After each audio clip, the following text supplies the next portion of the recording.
Ayan mga kalagalag, isa magpapalang umaga sa inyo. Oo. Yun. Kapag pumilit lumaot ang bangkang ito. Yun, nadali siya yan ng malalaking alon. Kawawa naman ng ano, malakaya. Pagkadaanong nung bagyong Krising, ayan. Naglalakihan pa yung alon pero nagpumilit na silang makapagpalaot. Hirap talaga ng buhay ng mga nararanasan ng mga magdaragat. Ayan siya. Kawawa naman mga malakayang ito.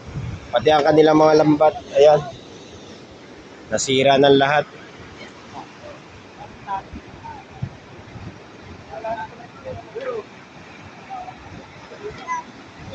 Grabe. Ayan.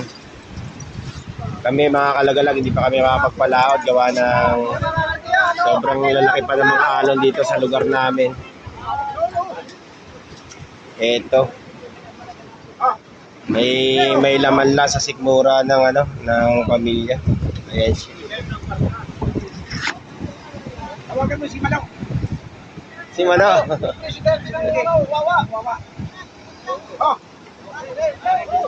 Nakakaawa naman mga kalagalag ng mga malakayan na to.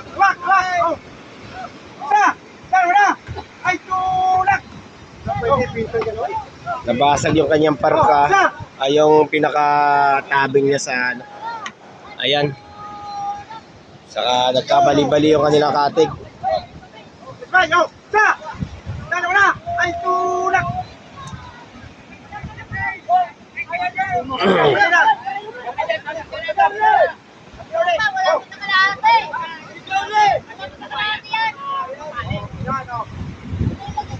Yan mga kalagalag, yung sinasabi ko sa inyo na minsan talaga ganito sa amin sa lugar namin.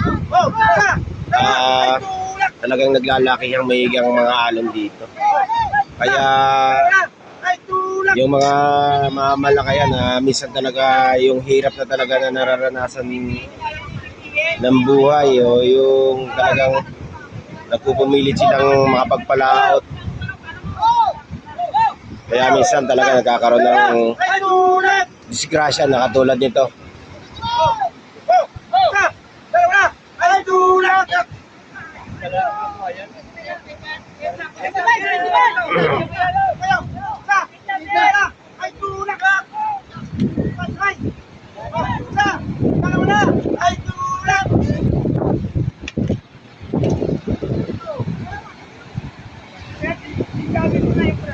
Kaibigang Yoyoy, kumusta?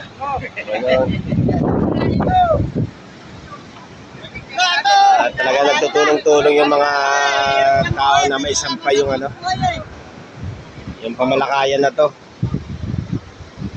Para lang may salba kahit na paano. Ayan.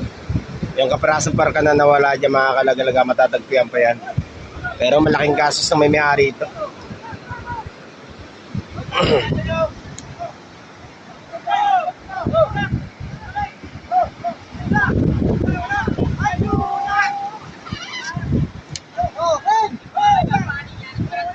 Paano ha? Bakal pa ako ha?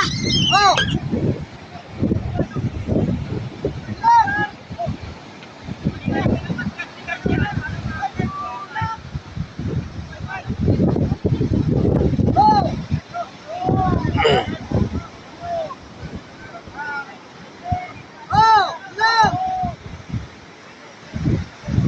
Nasira na natuloy ang mga kalagalan. Pero magagawa pa na remedyo. Yung lambat lang ang medyo malaki-laking gastos nito. Kasi halos siguro lahat ng lambat ayun, may natira pang kaunti. Ayan, madadagdagan pa nila yan pagka sila yung mga pagpalaot. Yung natira lambat na yan.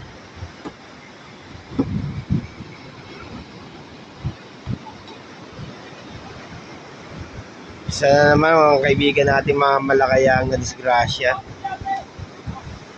Kapag pumilit silang makapagpalaot pero talagang sadya ng sama ng panahon. Ayan. Talagang mahirap din sa amin mga malakayang ganitong sitwasyon.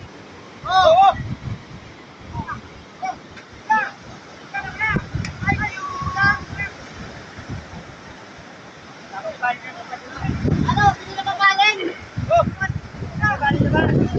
Ay, tinulak! Ano? Sino na papaling?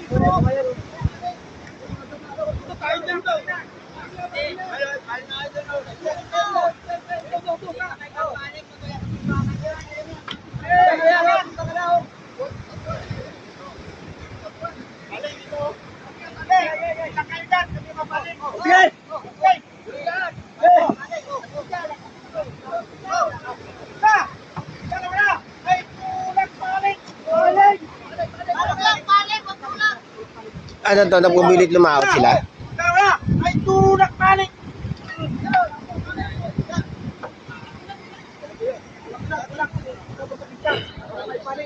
Ayun siya mga kalagalag yung sira niya.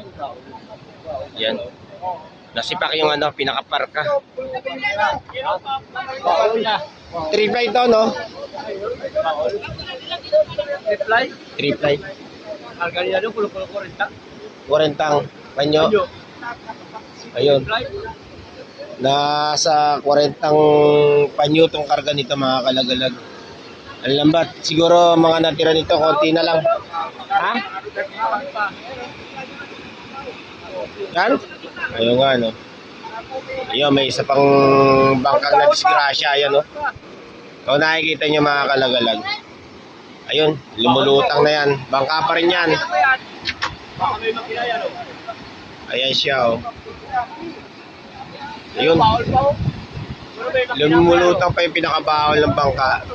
Baka na-disgrasya rin yan do sa paglabas ng ilog. Do sa pinapasukan namin do sa lugar ng hulugan. Boss, kayong ano dito? Ayun, dalawa sila nga pala mga kalagalag na ano. Na lumaot. Ibig sabihin boss, nakapagpalaot kayo nito? Laot. Kawawa naman. Tatlong alo daw, bumaksak. Bumigay siguro yung parka. Dalawa na, kapit! Tutulong-tulong sila na maiahon dito sa lugar na to. Para kahit paano magawan pa ng paraan yung ano, bangka. O ma-repair pa nila. Dalawa na! Ay, tulak!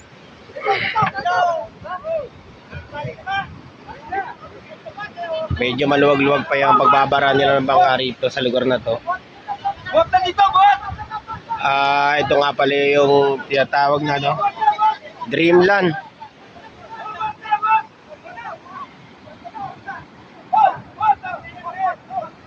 Nakakaawa.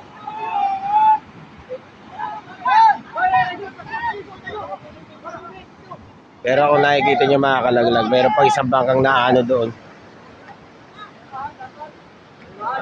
Baka sumalpak din to sa lugar ng ano, yung batuhan do sa ano. Halos pinakabaho na lang yung ano, natira niya.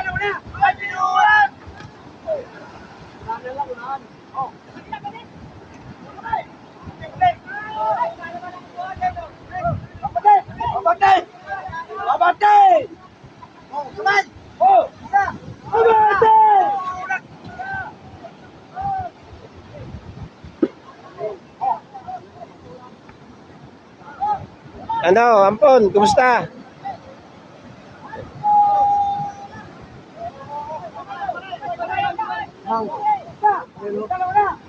Hindi na makukuha yan. Durog na yan.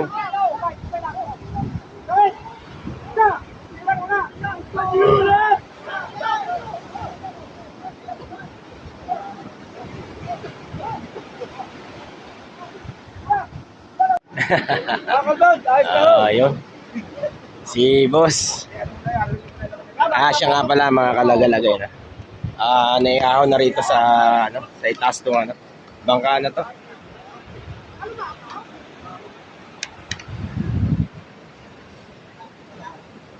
Boss Yoyoy! Boss Yoyoy! Ayun. Si Boss Yoyoy nga pala. Yung mga kalagalag dati kong kasama sa ano, Paglaot yan. Si Boss Yoyoy.